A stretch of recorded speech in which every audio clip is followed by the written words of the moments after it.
The San Francisco 49ers earned their 7th trip to the Super Bowl on Sunday by defeating the Green Bay Packers. Let's get right into the film and see what we can learn. Actually, hold up. Let's go back in time and take a look at a play from last year when the 49ers beat the Seattle Seahawks at home. See, the basic gist of it is they're going to leave this end unblocked and bring George Kittle around to pick him up. But Kittle's going to miss his block on purpose and turn around and catch a pass, and then he'll be off to the races. Check it out.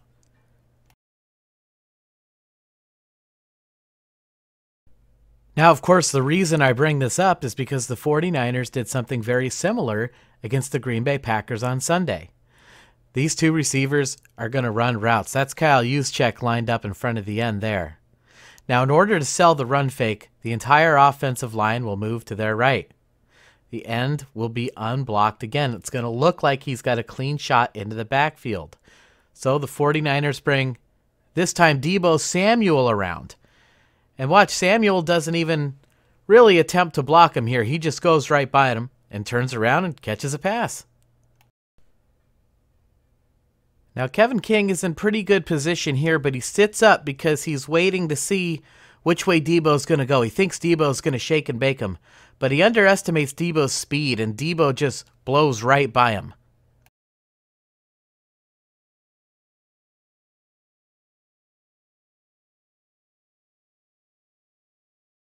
Now, of course, the biggest difference between this play and the one from last year is the formation. And this is what makes the 49ers so tough to defend, is they have a myriad of formations, and you have no idea what play they're going to run out of them.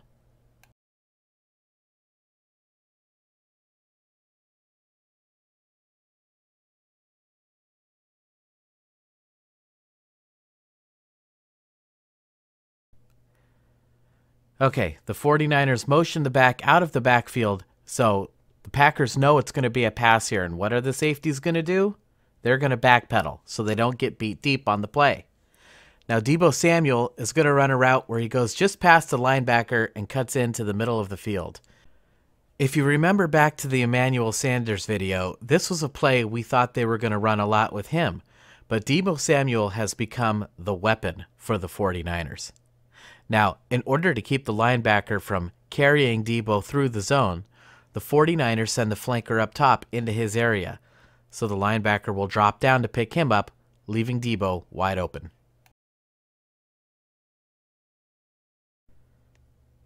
Now Deebo powers through both safeties, and it looks like he's going to score, but he just gets tripped up just enough, so he'll have to settle for a 30-yard gain on the play.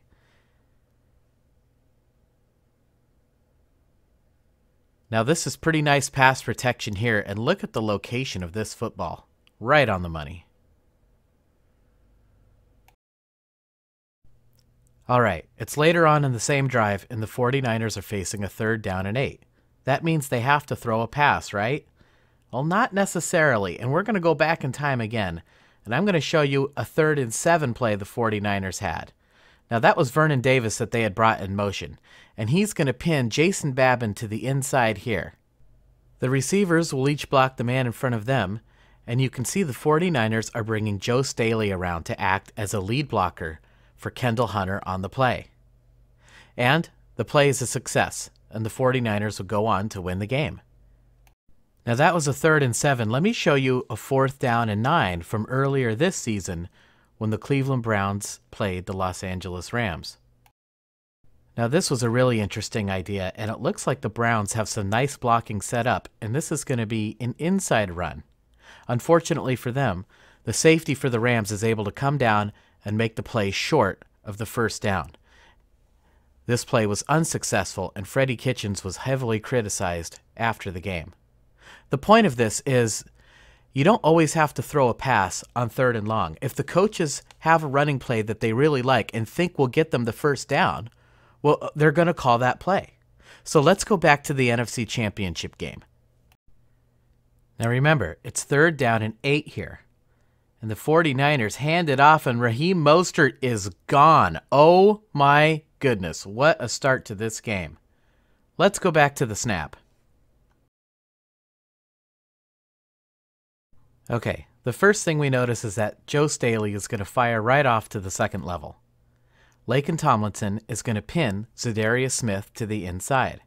And this is going to leave Fackrell and Preston Smith with a clean shot at Garoppolo. And notice I drew those lines to the quarterback because it's 3rd down and 8. The Packers think that the 49ers are going to be passing here. The 49ers bring Mike Person around to block Fackrell. Now remember, with Tomlinson pinning Smith to the inside, Mostert will just run in between them, so the 49ers don't have to worry about blocking Preston Smith at all. He's rushing the quarterback, and with Mostert's speed, there's no way he'll be able to recover from that. Now we do have to ask, to be thorough, is it possible for the linebacker to make the play here? And the answer is yes. And that's why Joe Staley went to the second level. He is going to pick him up. And Mostert will simply outrun the safety to the corner. Take a look. This is just another example of why Kyle Shanahan is the best play caller in the game. Okay, it's 7-0, and the Packers get the ball, and now they're facing a 3rd and long of their own.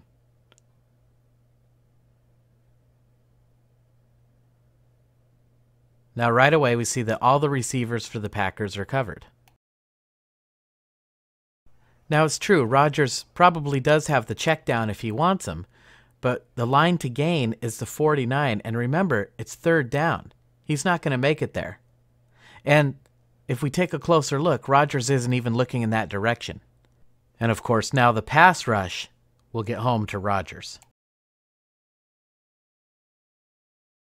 Nick Bosa and DeForest Buckner. Who could ask for anything more?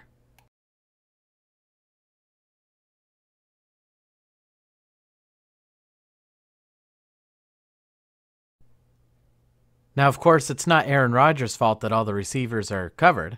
That's called a coverage sack. And this also applies to the 49ers as well. If the 49ers receivers can't get open, then Garoppolo could be vulnerable to a coverage sack himself. And that's exactly what happens on this next play. It's 3rd down and 6. Now here we see all the 49ers are covered, and Garoppolo is trying to buy time. And it looks like he does have a little bit of a lane, but he underestimates Fackrell here, and Fackrell takes him down for a very important sack because it might potentially knock the 49ers out of field goal range here. Garoppolo has to throw this ball away, period. You got to protect the field goal first and foremost.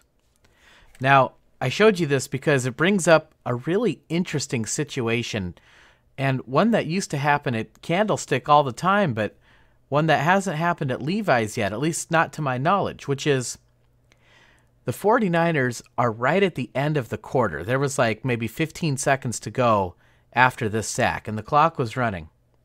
And at Candlestick, the winds would swirl and change direction, and they would be really strong. So if you were faced with a potential long field goal like that, sometimes the coaches, if they had the wind on their side, would call a timeout so that they could kick with the wind. Otherwise, they would intentionally let the quarter end and switch sides so that they could kick with the wind on their side that way. And that's exactly what happened here at Levi's. In this situation, there is a breeze in this game, and it's blowing from north to south. So the coaches let the quarter end first, and then they attempt the field goal. Just a little bit of strategy for you there and a little bit of history at the same time. Hope you thought that was interesting. Okay, the field goal is good, and the 49ers lead it 10-0. As you can see, the Packers are facing another 3rd down and long, and here the 49ers decide to send a blitz. Dre Greenlaw comes right up the middle. Now the Packers do have a route that goes right into the area he just vacated, but the 49ers drop D Ford back into coverage to pick him up.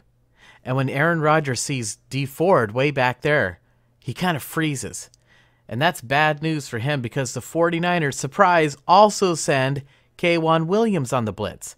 And if you remember back to the first game, K'Wan Williams came on a blitz and he forced a fumble. And well, guess what? He does it again. Now, how the Packers recovered this fumble, I'll never know, because just wait till you see this thing from the other angle.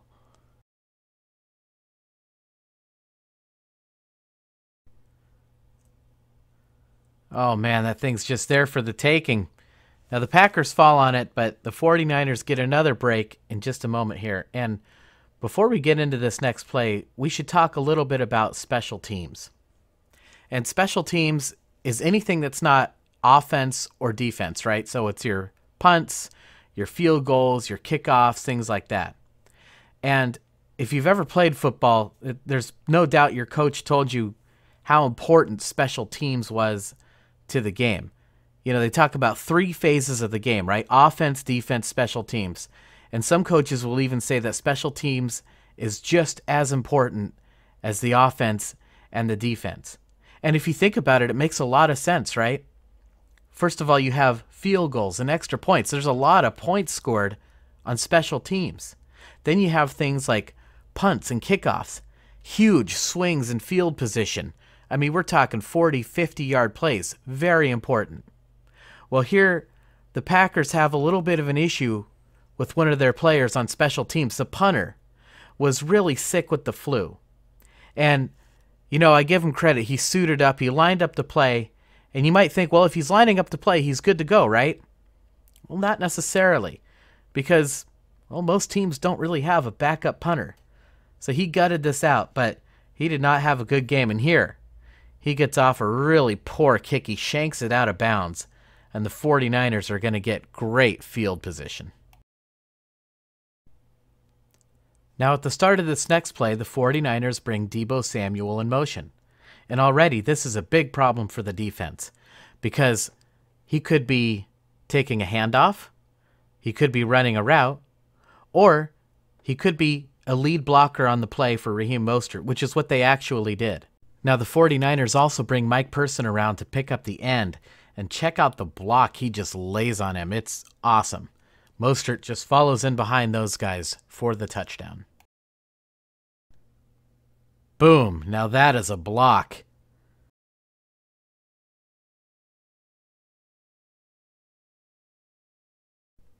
Now watch number 50 on the play. That's the linebacker Martinez, and he really has a problem with Mostert's speed. Mostert just outruns him to the corner. Nice block by Deebo there too. Okay, if you're keeping score at home, it's 17-0 now, and wow, what just happened here? The Packers fumbled the snap. Are you kidding me? All right, let's take a look. The ball hits Rodgers right in the hand, so that was the quarterback's fault on that one. Can't have that in the NFC Championship game.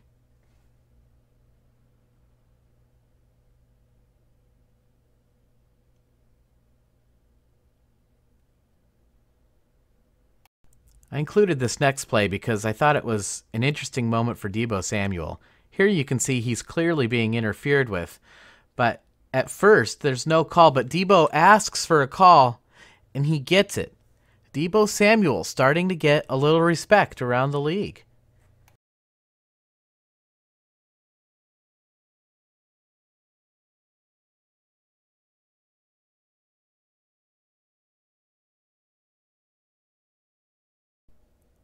Nothing fancy about this play. Just straight ahead blocking and follow the fullback.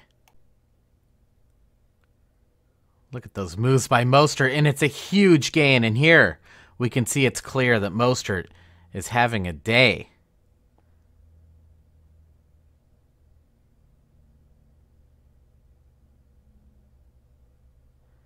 You know, this is almost going to sound like sacrilege, but his vision almost reminds me of Frank Gore a little bit. All right, I'll try not to get carried away.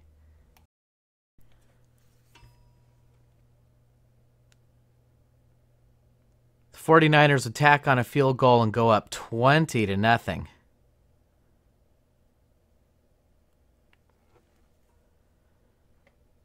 All right, now why am I showing you a kickoff? Special teams, very important. We don't talk about it enough on this channel, to be honest. Here, Irvin muffs the kickoff, and he's immediately wrapped up by none other than, yeah, there he is, Ahkello Witherspoon. Remember, Witherspoon took Mosley's special teams snaps, and the reason he did this was because he wanted Mosley to have fresh legs. And Wouldn't you know it, this is just 2 plays later, and there's Mosley at the bottom of the screen, and watch what happens. Interception. Aaron Rodgers throws it, and Emmanuel Moseley is right there. He has stepped up big time, and he is delivering in the NFC Championship game. The 49ers have a complete team, offense, defense, special teams, and they have the personnel who are willing to do whatever the coaches ask. And here, the 49ers make the Packers pay dearly for that mistake. Look at this blocking. Look at that hole. You could drive a truck through that. Raheem Mostert goes untouched into the end zone, and the 49ers lead it 27-0. Wow.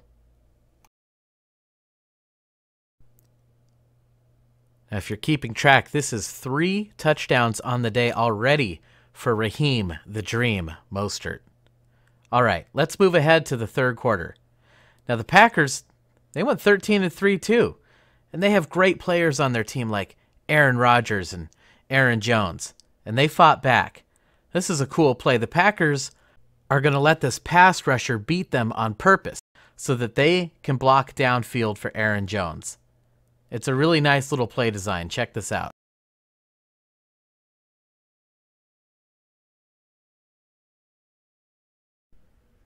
The 49ers would respond.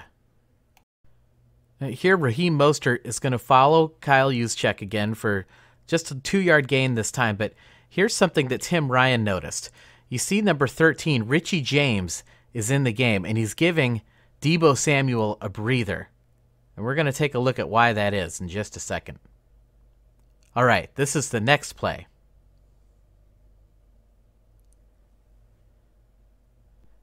They fake the handoff to Raheem Mostert, and the entire Packer defense bites on the fake. And that's unfortunate because the real play is for Deebo Samuel to come all the way around on the reverse, and he burns the Packers big time. Deebo was probably taking a breather because they knew they were going to run this play. Let's go back to the snap. Now, so far we've seen Mostert behind Juszczyk, Mostert behind Juszczyk, Mostert behind Juszczyk. And here, the 49ers have Juszczyk take a step in that direction in order to sell the fake. And if you're the Packers, it's very hard to see that over and over and over again and not fall for it. And check out the athleticism of Kyle Juszczyk, able to completely turn around and be the lead blocker for Deebo Samuel on the play. He springs Deebo Samuel, and Deebo is off to the races. And when you have the best fullback in the league, you can do these kinds of things. In fact, we're in the middle of a string of 13 consecutive running plays here.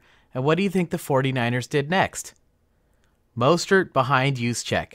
And this time, he takes it all the way in for the touchdown. Let's go back to the snap.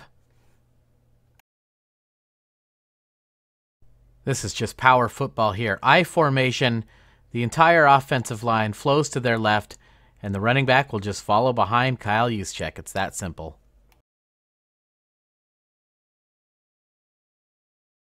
And check out the block at the very end by Deebo Samuel. Raheem Mostert, 4 touchdowns on the day, 220 rushing yards.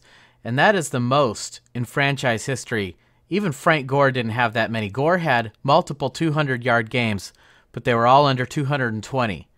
Raheem Mostert having a career day and sending the 49ers to the Super Bowl. All right, this is another interesting moment in the game. It's 4th and 1, and here the 49ers take an intentional delay of game. You probably noticed the clock was running. Now, after a delay of game, the clock will keep running. Now, if you do that twice in a row, it's unsportsmanlike conduct. But if you false start, it's not. And guess what? The clock continues to run. So the 49ers were able to take off over a minute there. Mike Vrabel did that to Bill Belichick a few weeks ago, and Belichick, of all people, was not happy.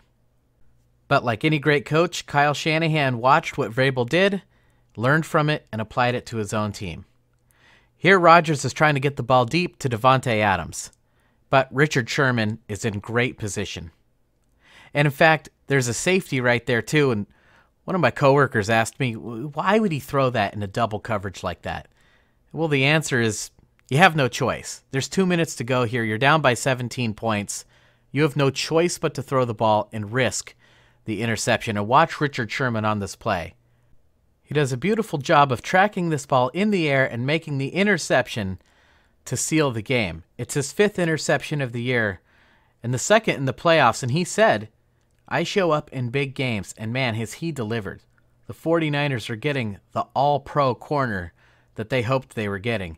And he is one of the reasons that the 49ers have the #1 pass defense in the league and are headed to the Super Bowl. I want to thank all my new subscribers. Obviously, it takes a long time to make a video like this, so if you could just take 10 seconds to hit that like button, I would really appreciate it. Share this video, comment, I read all the comments. You guys are awesome. The 49ers face a formidable opponent on February 2nd in Miami in the Super Bowl in Patrick Mahomes and the Kansas City Chiefs. But you know what? I believe they can get it done. And I cannot wait to break down the film of that game, and I will see you guys then.